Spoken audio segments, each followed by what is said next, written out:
feel more confident now when I'm getting in the ring. We saw every debut when he did a 4 rounds and he was tough, but now I just feel more confident, more composed in there with everyone. And you get used to the crowd as well, and the people, the pressure, the cameras, everything. Nice one. I just realised I've done your pro debut second and third fight.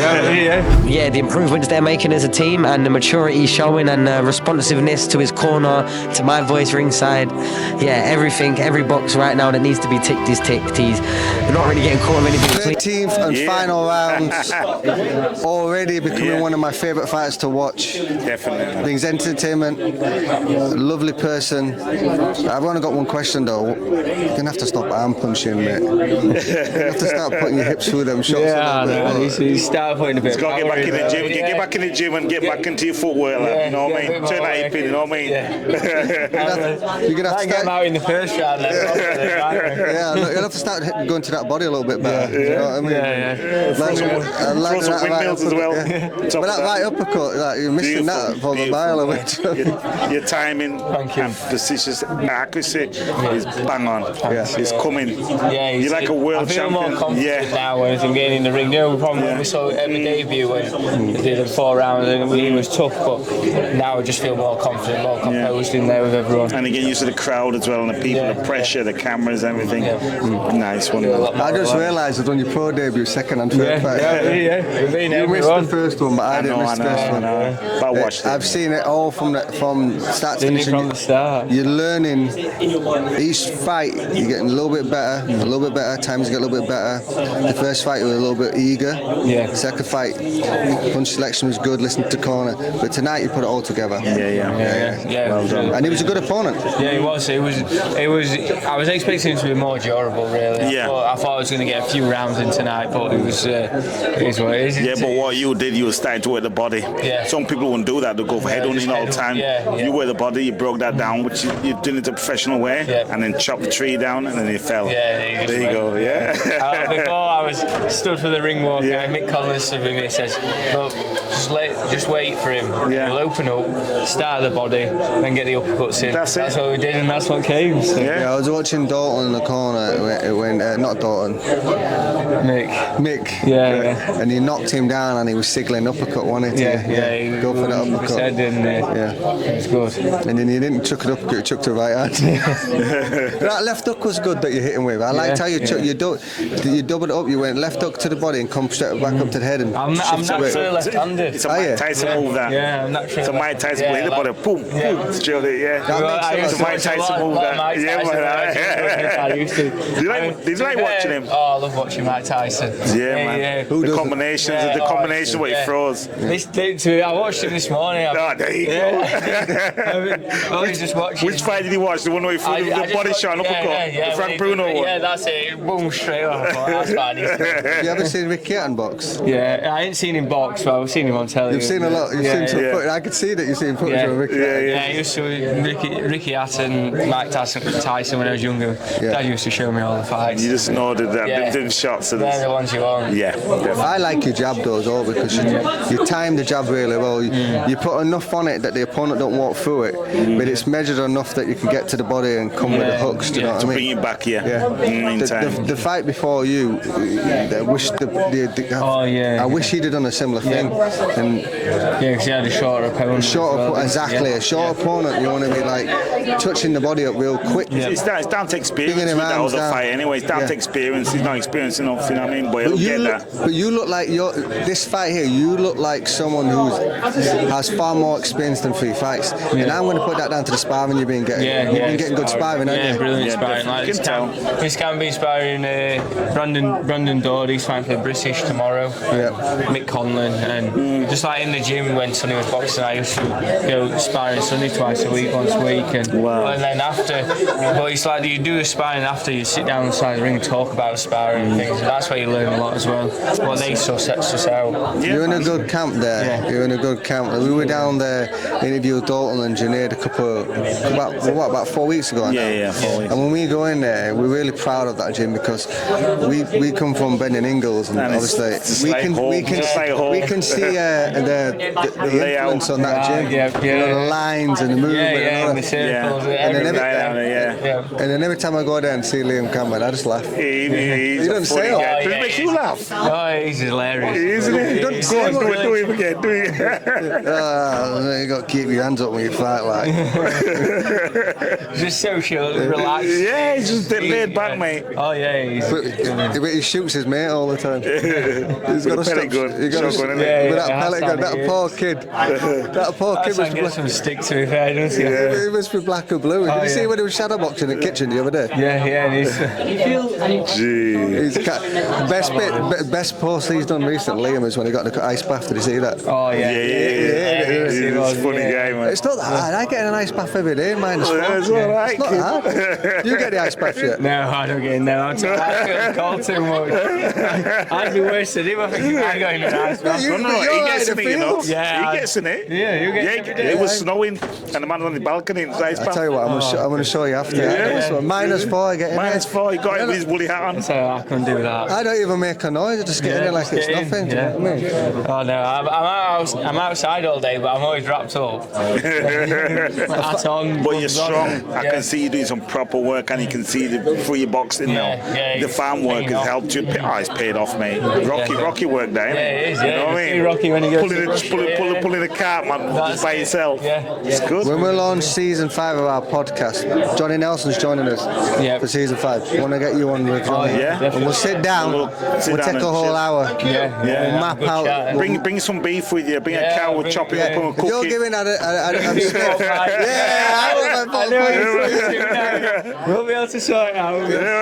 We'll sit down. We'll chill, man. Homemade pork pies from Ed Hardy. Well, I don't eat pork. Listen, I don't eat pork, so you have to give me something else. Oh yeah. Fix me up, man. I'll get you sorted. All right, no problem. Chicken. Even chicken, a fresh chicken, man. You don't eat eggs either, do you? I do. Oh, you have eggs? Yeah, eggs. Get an egg sandwich. I'll say it like a kid. Listen, we're going to leave him alone because other people want to speak to him. It's always a pleasure to speak to Ed Hardy. I always look forward to it. Great speech. He's always got a smile on his face as well. Look at him. Fights as well. He's always got a smile on his face, man. Always got a smile on his face. And keep training hard. Yeah, I will do. Peace out, people. Big up. 13th and final round. Yeah. We're here with the one. You know who he is already. He's been on the channel Sonny. 3 or 4 times now. Sonny. Let's start here.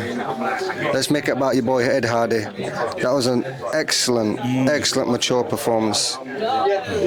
Yeah, I was made up. I just got off the motorway about an hour and a half before he fought, and it made the sitting in Manchester to Sheffield school time traffic more than worth it. It really did.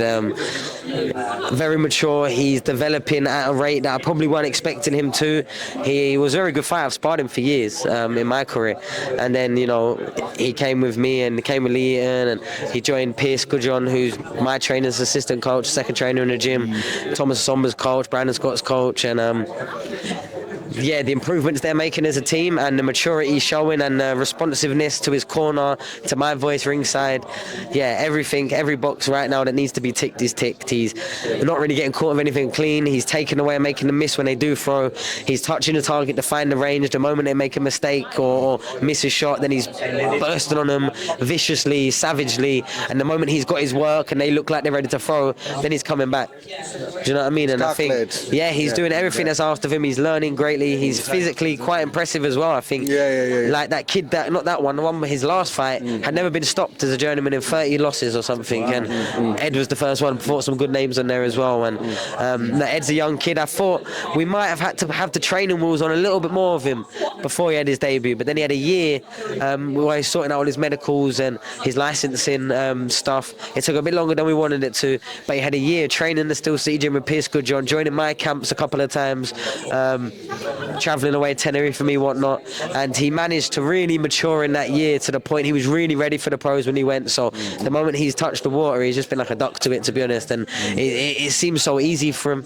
Obviously he's got a lot to do. There's a lot harder rings that he's going to be getting in than that one tonight, or that he's already been in, but it's about getting him there at the right time. It's about building up the rounds, getting him the confidence through the 6s, the 8s, the 10s and the 12s, and then building him into the best positions whilst building his organic support. And if he keeps performing like that, and he's getting the backing from DAZN and Izzy and GBM that he is getting, then I see no reason as to why he won't get all the way there. He's teachable as well. He's very teachable. You can see that. Yeah, and he listens, he trains hard, he tries hard. He's very respectful. He appreciates your time and your effort, and yeah, he's just a well-raised, humble human being. And I think his family have done a tremendous job on him. Look, he's got the farmer boy, sort of niche, unique, but it's real. He spent his whole life growing up working the farm. He'll be there tomorrow, probably in the morning, working up the farm. And I think he's got to win his first title until he gets a day off or something by what his dad's saying. And I mean, all here for it. You know what I mean? He keeps his feet on the ground, though. You can see that he's a humble kid. And that's one of the most important things. Is you create the hype, you don't believe it. And I think that was one of the best lessons I learned from very early on. The more solid your 2 feet are on the ground, the further you can walk. And I think once you got your head in the clouds, you know what I mean, you're in cloud cuckoo land. And I think I don't think with him, like sometimes you have a fighter coming up and you think, okay, his ego might start getting to him when the success gets to him, and we're gonna have to keep an eye on that. But with Eda, I wouldn't even, that thought right now hasn't even processed my mind. But like it should. You take a young fighter and they're now fighting on TV, they're earning good money, like they're getting attention. Of course it's gonna affect the centre of what was there before, but it's about the people around you to keep you humble, to keep you down on the ground, and also celebrating you and congratulating you and giving you your flowers, but do it in a way where there's always something next. There's always a vision of where we're going. Until we've done it and we've made it and the fight has said, oh, I've done everything I wanted to do, we're not there yet. I don't think he's into that all that, because he's got a nice smile on his face. I think he's humble, he's happy what he's doing and just getting on with his job. He just come out he treats it as a normal job. I don't think he's getting into the high life, and I don't think he's into that. The one thing that I think he's really doing more than most other fighters is he's respecting a professional boxing ring just as much as he respected the amateur one. And why I say that is because a lot of people go through the amateurs, they have a hard fight, an easy fight, an easy fight, a hard fight, a hard fight, an easy fight, and it's all up and down, up and down, up and down. They win some, they lose some. Then they get in the pros and they have 5 kind of easier, what they've been really fighting, and then they start getting carried away. But the reason why he's performing so well is because he's training as if this is the Olympic final. This is the pinnacle of what he's doing every time, and you can really see it with how focused he is and concentrated on, because he really wants this, Ed. He spent his whole life pretty much boxing. He's gone and done the exact apprenticeship through the amateurs, boxed for England, travelled there, had the GB trials, entered every national competition, won them, got to the finals, won the GBs, got to the finals. Like, he did it. He did it all, and there's still a long way to go, but he's still with that same sort of, I'm getting in the boxing ring, I need to be on it, I need to be fit, I need to be eating right, and it's a pleasure to be sat ringside and watching a fighter when he's like that. He's got a good IQ for boxing. That's what he's got. Yeah, and because he loves it. He's been around it for so long that it's kind of, you can't cheat time spent. No. And especially there's no more lessons learned than getting punched in the face and doing the wrong thing in a ring. And time waits for no man. Of course. Boxing, especially in this game right now. And I think he's getting to a stage now where some people are really taking a little bit of notice of him, and we'll start seeing if people start calling him out. Usually the prospects no one really calls out. Ed Hardy's, the Giorgio Viciolis, the Sonny Edwardses, we're usually the really good ones. You know what I mean? The ones that never get called out. The ones that call people out and don't get a response. Definitely not the fight that they called for. Stay silent. Yeah, so, but, Ed doesn't need to be out there shouting his name. He's getting the graft, he's getting the work, he's getting the pattern of his career, and it's about us to make sure that Izzy, and I think he will after keep watching him box like that, he likes him, he does tickets, he's one of the loveliest lads. They bring gifts for the commentators and that, you know what I mean, from the farm. So he's already promised us one of the Cornish pasties. And he will bring you it, trust me, you'll forget before he does. What's brought you lately? Do you know what? Do you know what it is, yeah? It's a lot of pork, and I try to avoid it. Pork. I grew up on that. I grew up on but they're a pig farm. That's the centre of their farm. It's a pig farm, so them pasties might have a bit of pork in it. So you better make sure that you get some of the other ones. I know. I'll have one of them pork pies not to offend him. Yeah? I'm not going to eat one. He don't eat pork. No, but as clean as pigs can be, them ones are the cleanest. That's all I'll say. So if you are gonna, he looks after that's them. where you go. Yeah. It's not like no battery farm. It's like a proper organic acres of land, all there. Like you can go and see it. They did some filming. Adam Smith went down there. And, very impressive setup they've got down there. You know what I liked about it? When he had his pro debut, he was working at night, so I asked Junior Witter to come in and help me out.